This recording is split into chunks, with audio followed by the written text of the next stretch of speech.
సతీష్ అద్దంకి మేదరమెట్ల సభ చూసిన తర్వాత గత 3 సభల కంటే భిన్నంగా చాలా ఎక్కువ మంది జనం రావడం కూడా కనిపించింది. దానిపైన దుష్ప్రచారం కూడా చూస్తున్నాం ప్రతిపక్షాల నుంచి. సో ఎటువంటి జోష్ నింపింది, ఎలా ఎన్నికలకి రెడీగా ఉన్నాయి వైఎస్ఆర్సీపీ శ్రేణులు అంటే ఏం చెప్తారు? ఖచ్చితంగా వైఎస్ఆర్ కాంగ్రెస్ పార్టీలో అద్దంకి సిద్ధం సభ అన్నది ఒక నూతన ఉత్తేజాన్ని ఇచ్చింది. వైఎస్ఆర్ కాంగ్రెస్ పార్టీ క్యాడర్ మొత్తం కూడా ఇప్పుడు రాష్ట్ర వ్యాప్తంగా కేవలం నిన్న సభ జరిగినటువంటి 6 జిల్లాలకు మాత్రమే కాకుండా రాష్ట్ర వ్యాప్తంగా ఉన్నటువంటి వైఎస్ఆర్ కాంగ్రెస్ పార్టీ కూడా ఫుల్ జోష్ నింపింది. ఎందుకంటే వైఎస్ఆర్ కాంగ్రెస్ పార్టీకి గడిచినటువంటి 3 సిద్ధం సభల కంటే కూడా మించి నిన్న అద్దంకి సభకి జనం రావడం అని ఏదైతే 15 లక్షల మంది టార్గెట్గా సభ నిర్వహించారో దాన్ని రీచ్ అయినటువంటి ఉత్సాహం అటు క్యాడర్లోను లీడర్స్లో కూడా వ్యక్తమవుతున్న పరిస్థితి. ముఖ్యంగా వైఎస్ జగన్మోహన్ రెడ్డి క్రేజ్ చూసి ఇవాళ ప్రతిపక్షాలు కూడా ఆశ్చర్యపోయేటువంటి పరిస్థితి. ఎందుకంటే ఇప్పటి వరకు కూడా చంద్రబాబు వయస్సు దాదాపుగా 74 సంవత్సరాలు ఉంది, రాజకీయ జీవితం 45 సంవత్సరాలు ఉంది.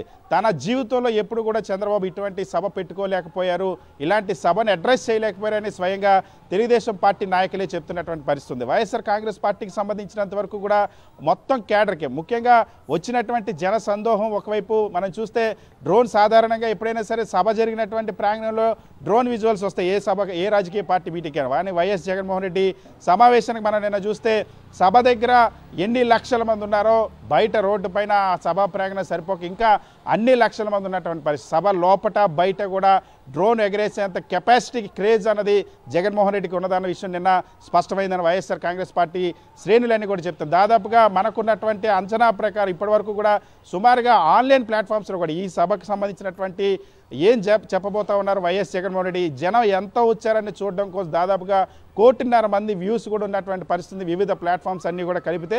సో దాదాపుగా వైఎస్ఆర్ కాంగ్రెస్ పార్టీ ఆంధ్రప్రదేశ్ రాష్ట్ర చరిత్రలో ఇప్పటి వరకు కూడా ఈ స్థాయి జన సందోహం హాజరైనటువంటి సభ ఇప్పటి వరకు ఈ తెలుగు నేల మీద ఇప్పటివరకు జరిగినటువంటి దాఖలాలు లేవని రాజకీయ విశ్లేషకులంతా కూడా చెప్తున్నారు. మరొకవైపు ముఖ్యమంత్రి వైఎస్ జగన్మోహన్ రెడ్డి ఈ సభ సిద్ధం సభ ద్వారా ఇచ్చినటువంటి సందేశం అనేది ప్రధానంగా 4 అంశాలపైన చాలా స్పష్టత ఇచ్చారు.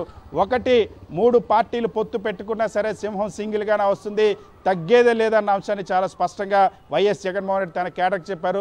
వైఎస్ఆర్ కాంగ్రెస్ పార్టీ క్యాడర్ అంతా కూడా ఏం కోరుకుందో అది నిన్న వైఎస్ జగన్మోహన్ రెడ్డి తన ప్రసంగంలో చెప్పినటువంటి పరిస్థితి. సో ఫీల్డ్ లెవెల్లో వైఎస్ఆర్ కాంగ్రెస్ పార్టీ క్యాడర్ కూడా సింగిల్గానే వైఎస్ఆర్ కాంగ్రెస్ పార్టీని గెలిపించుకోవడానికి సిద్ధంగా ఉన్నామన్న సందేశాన్ని నిన్న జగన్మోహన్ రెడ్డికి ఇచ్చారు.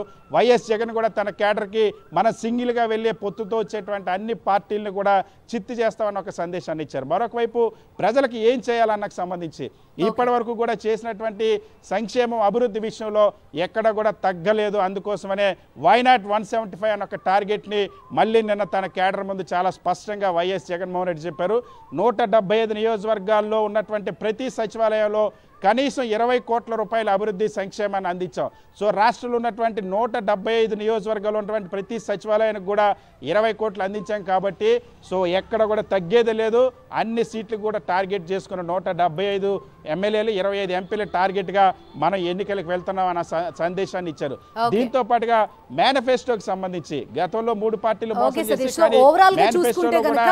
మేదరమెట్ల సభ అనేది వైఎస్ఆర్ కాంగ్రెస్ పార్టీలో కంప్లీట్ గా జోష్ నింపింది అని చెప్పుకోవచ్చు. అట్ ద సేమ్ టైం సంక్షేమ పథకాలు ఏవైతే ఉన్నాయో 100% అవి అందుతున్న వాళ్ళందరూ తన వైపే ఉన్నారని ఘంటాపథంగా ముఖ్యమంత్రి చెప్పడం కూడా మనకు కనిపించింది.